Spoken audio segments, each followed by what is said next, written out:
ko sa'yo, maaagaw ko si Prince, diba? Yan ba lalaki nagmamahal sa'yo? Isang hagod lang bumibigay na.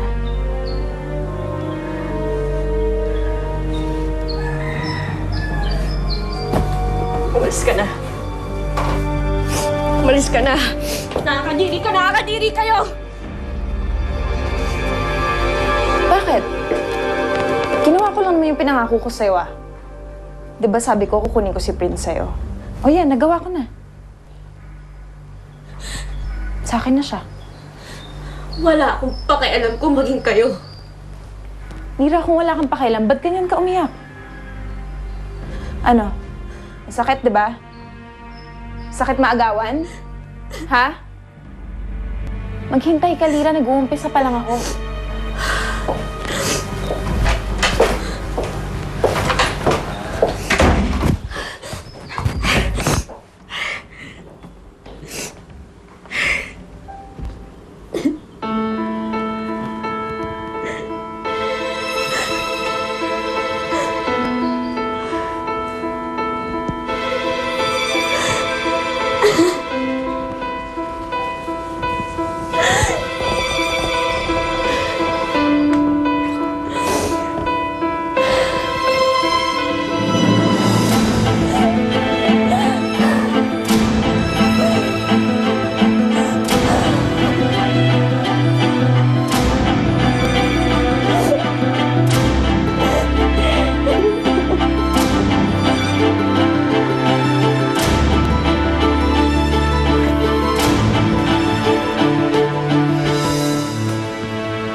Saan pupunta, Senny?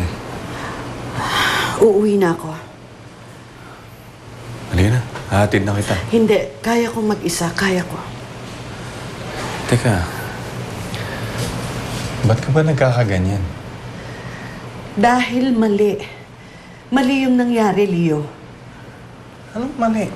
Pareho naman natin ginusto yun, ah. Pero mali.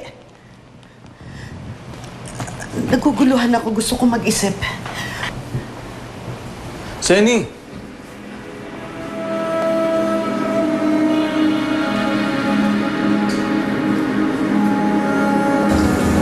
Mara, dalian mo nga. Buwas ka na dito. Ito na.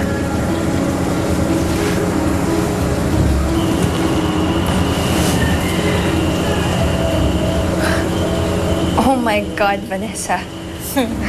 Nagawa mo to? You should have seen her face. Para siyang binagsakan ng langit sa lupa. I told you, mas masakit talaga pag puso ang sinaktan. At least ngayon, alam na ni Lira kung anong kaya kong gawin sa kanya. Eh, paano si Prince? Paano pag nagising siya? Siguradong babalik at babalikan niya yung si Lina. Hello, after niya mapanood to, tanga na lang siya kung tatanggapin niya si Prince ulit. Ay, nako. They're so easy. Diba? Ano? Tama ba yung pagkakaintindi ko? Nagpang-abot kayo ni Roxanne sa opisina? Ano nangyari? Nagwala siya. Gusto niya akong mawala sa opisina. Pero hindi niya pa alam ang tungkol sa amin ni Leo. Anong sabi mo? Anong tungkol sa inyo ni Leo? Ano yun? Ay, naku. Alam ko yung mga tingin na yan. At ayokong ibig sabihin ng mga tingin na yan. Mars, malapit na kami sa isa't isa ni Leo. At kapag tuluyan na siyang nahulog, magagamit ko na siya para mabawi ko si Leo.